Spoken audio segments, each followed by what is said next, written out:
Selamat datang di praktikum sistem basis data. Pada pertemuan kali ini kita akan membahas mengenai modul 3 dengan topik pembahasan Data Definition Language atau yang biasa kita dengar dengan DDL.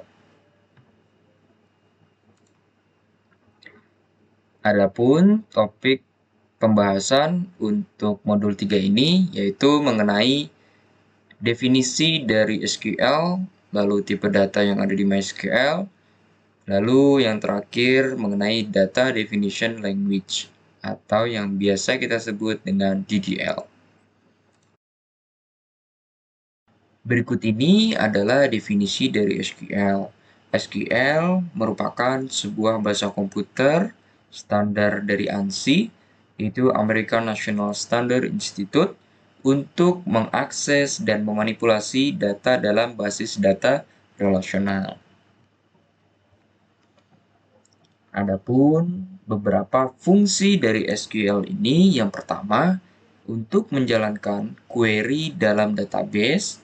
Yang kedua, untuk memasukkan data ke dalam database.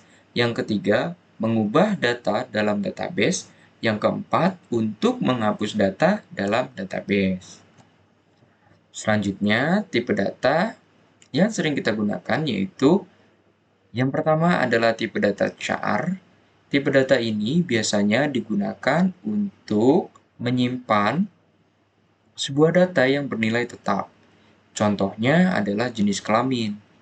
Karena dengan menggunakan tipe data ini, untuk penyimpanan sebuah jenis kelamin dapat menghemat memori yang digunakan. Lalu selanjutnya adalah varchar.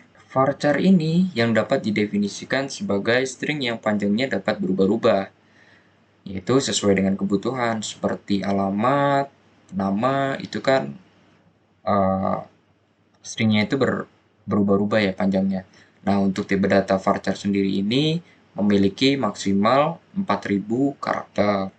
Lalu selanjutnya ada tipe data nchar, yaitu sebuah Unicode data karakter dengan panjang ukuran karakter. Selanjutnya ada int atau tipe data ini yang biasanya kita sebut dengan integer, digunakan untuk menyimpan data bilangan bulat positif dan negatif. Lalu selanjutnya ada tipe data date. Ini biasanya kita untuk mendefinisikan sebuah tanggal yang dimana berformat itu tahun terlebih dahulu, kemudian bulan, lalu yang terakhir itu dengan harinya.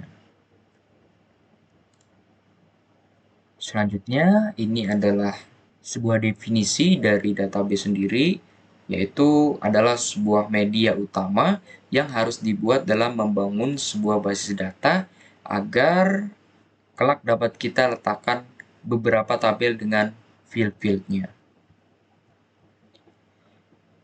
Lalu ini adalah beberapa komen yang harus digunakan untuk mengakses sebuah database sendiri. Yang pertama, kita bisa membuat sebuah database dengan komen create database, lalu nama database-nya apa. Lalu untuk menggunakan database, kita cukup menggunakan komen use, lalu nama database-nya apa. Selanjutnya, untuk menampilkan semua database yang telah kita buat, itu kita menggunakan komen show databases. Selanjutnya, untuk menampilkan seluruh tabel yang sudah kita buat itu dengan menggunakan komen show tables.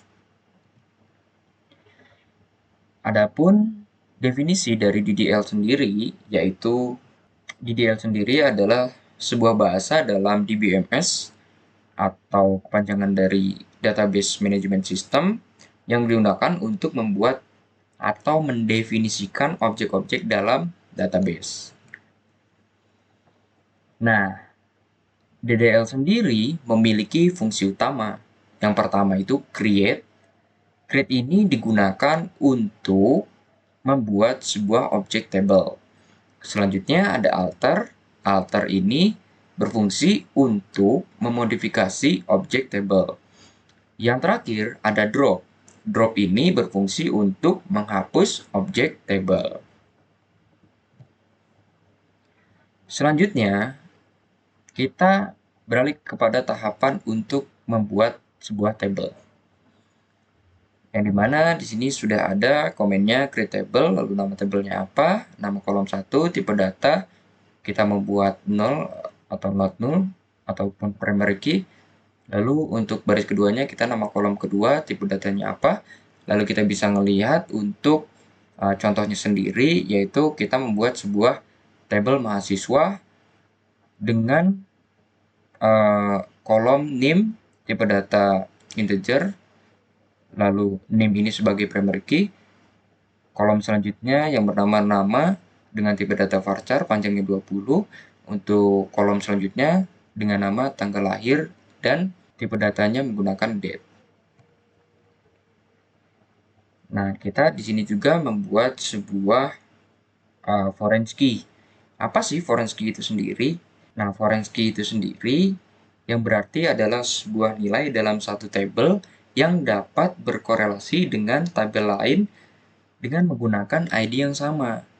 Kita melihat contoh antara tabel minuman dan tabel paket hemat.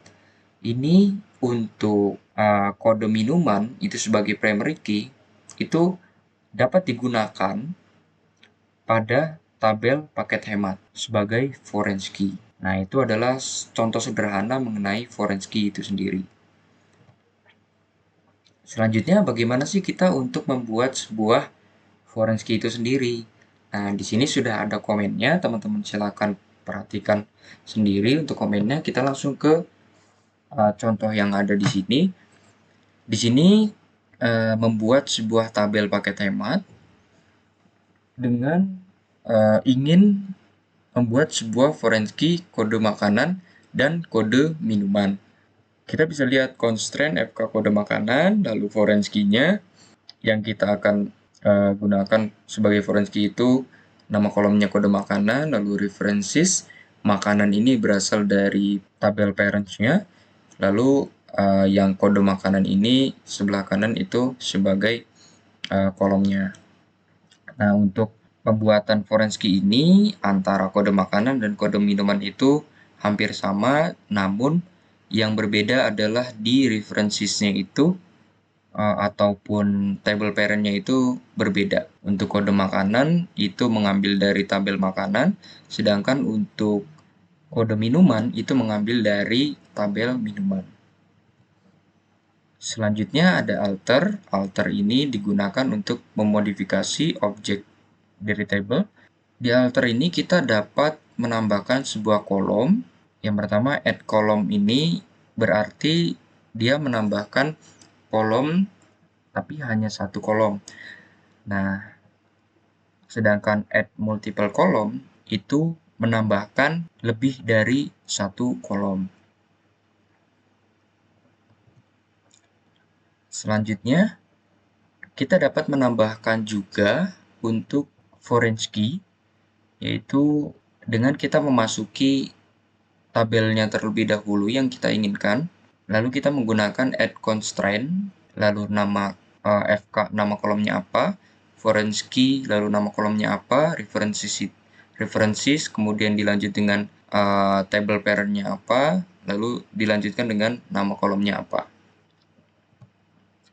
Oke, selanjutnya kita juga dapat menggunakan alter untuk memodify kolom. Dan memodify kolom ini terbagi menjadi dua. Ada modify kolom, yaitu dia hanya bisa satu saja untuk memodify-nya, dan ada juga modify multiple kolom yang dapat menambahkan lebih dari satu atau dapat memodify lebih dari satu.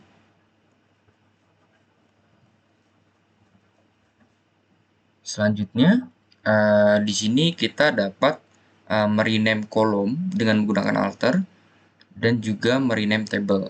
Jadi kita akan memodifikasi table yang sudah ada. Jadi seperti yang sudah ada di contoh, untuk rename kolom sendiri, itu kita akan masuk ke tabel mahasiswa untuk mengubah nama dari kolom jenis kelamin menjadi gender. Lalu untuk rename table berarti kita mengubah nama dari table. Nah, kita lihat untuk contohnya sendiri, kita mengubah sebuah tabel mahasiswa menjadi tabel yang bernama student. Untuk selanjutnya, dari alter sendiri itu kita bisa gunakan untuk drop kolom, sama kita bisa drop foreign key.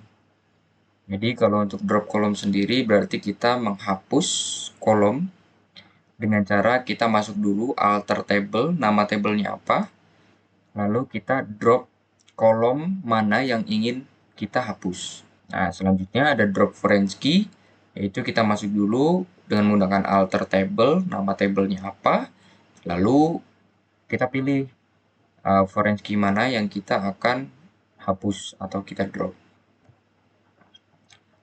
Nah, untuk selanjutnya yaitu ada drop.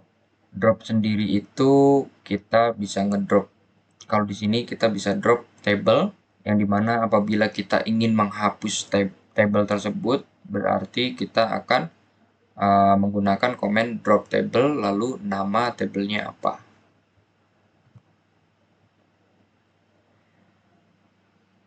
Baik, cukup sekian untuk video materi mengenai modul 3 ini. Kurang lebihnya saya mohon maaf. Terima kasih.